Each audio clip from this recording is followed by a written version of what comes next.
Iran पर भिड़ गए ट्रंप नेतन्याहू।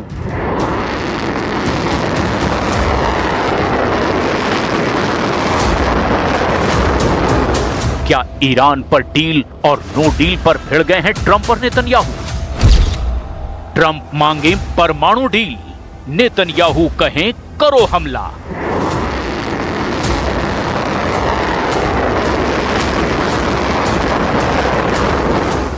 क्या अमेरिका इजराइल को धोखा देकर ईरान से डील करके इजराइल को फंसा चुका है? क्योंकि नेतन्याहू ने ट्रंप से कहा है परमाणु डील नहीं, ईरान पर हमला करो। मस्कट में ईरान डील, तेल अवीव में हमले की तैयारी। क्या मस्कट में अमेरिका और ईरान की डील के खिलाफ इजराइल की खुली बगावत शुरू हो गई है? क्यों तेल अवीव से ईरान पर हमले की तैयारी शुरू हो चुकी है?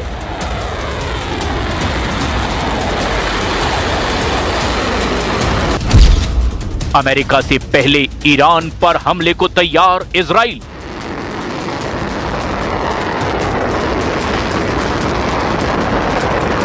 इजरायली मीडिया का दावा है कि अमेरिका से पहले इजराइल ईरान पर हमला करने जा रहा है। खामनेई के ट्रैप में ट्रंप और नेतन्याहू। क्या यह दावा सही है कि ईरान ने अमेरिका से मस्कट में डील करके ट्रंप और नेतन्याहू को ट्रैप में फंसा दिया है?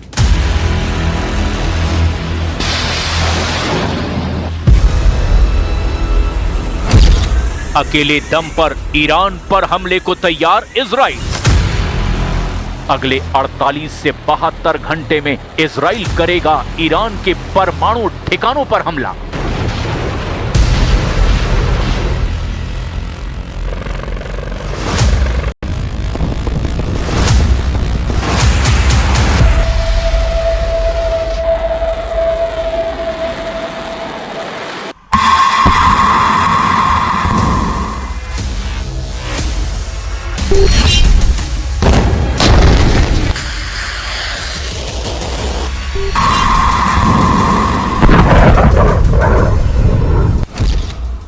उड़ा देंगे ईरानी परमाणु ठिकाने, इजराइल का अमेरिका को चैलेंज।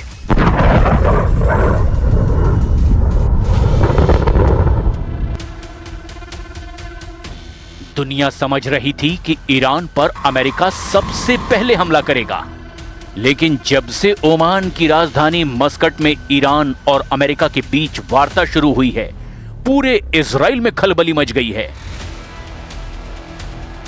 खबर तो यहां तक है कि इजराइल के प्रधानमंत्री नेतन्याहू ने दो टूक कह दिया है कि अगर ईरान के परमाणु अड्डों और मिसाइलों बंकरों को तबाह नहीं किया गया तो ईरान पर इजराइल बिना अमेरिका की मदद के ही हमला कर देगा। लेकिन सवाल यह खड़ा होता है कि ईरान अमेरिका के सामने झुकने को रत्ती भर तैयार नहीं है। वो ईरान क्या इजराइल के हमले करने पर शांत बैठेगा?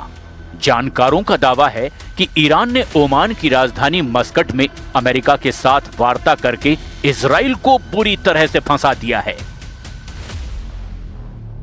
ईरान जानता है कि इस वक्त उसका बहुत बुरा वक्त चल रहा है और ऐसे हालात में अगर अमेरिका और ईरान की डील हो जाती है तो ईरान को लंबे और बड़े युद्ध की तैयारी का वक्त मिल जाएगा।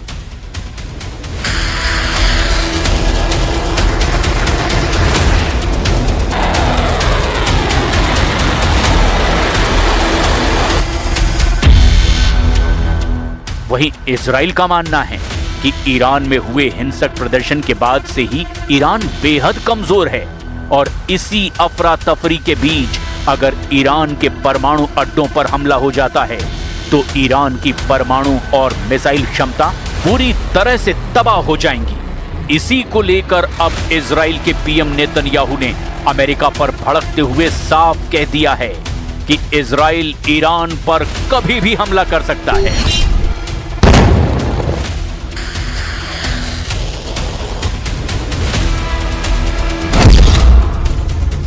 ट्रंप की डील से घबराए नेतन्याहू, ईरान पर हमले को तैयार इजराइल।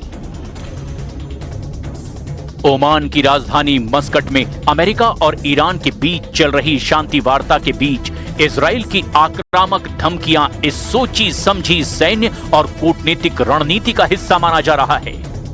इजराइल के इस कड़े रुख और धमकियों के पीछे 5 मुख्य कारण हैं।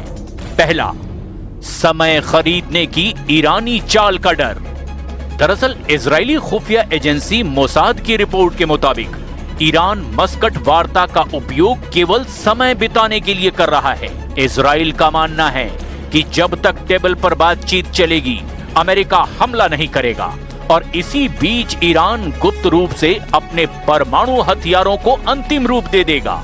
इजराइल की धमकी का उद्देश्य अमेरिका पर दबाव डालना है कि वो वार्ता को लंबा ना खींचे। दूसरी वजह, मस्कट वार्ता का सीमित एजेंडा। दरअसल मस्कट में हो रही बातचीत मुख्य रूप से केवल परमाणु कार्यक्रम पर केंद्रित है। इजराइल इससे बेहद नाराज है क्योंकि वो चाहता है कि ईरान के बैलिस्टिक मिसाइल कार्यक्रम पर भी प्रतिबंध लगे। इजराइल चाहता है कि ईरान के द्वारा समर्थित प्रॉक्सी समूहों जैसे हिजबुल्लाह, हूथी को भी मिलने वाली मदद पूरी तरह से बंद हो जाए। नेतन्याहू का तर्क है कि अधूरी डील इजराइल की सुरक्षा के लिए परमाणु बम से ज्यादा खतरनाक है। तीसरी वजह, 2013 की सीक्रेट डील की यादें। दरअसल मस्कट वही जगह है जहां 2013 में ओबामा प्रशासन ने इजराइल को अंधेरे में रखकर ईरान के साथ गुप्त बातचीत शुरू की थी।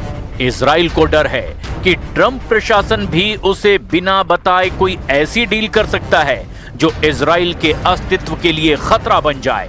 अकेले हमला करने की धमकी देकर इजराइल अमेरिका को ये संदेश दे रहा है कि वो किसी भी समझौते का हिस्सा तभी बनेगा जब उसकी शर्तें मानी जाएंगी।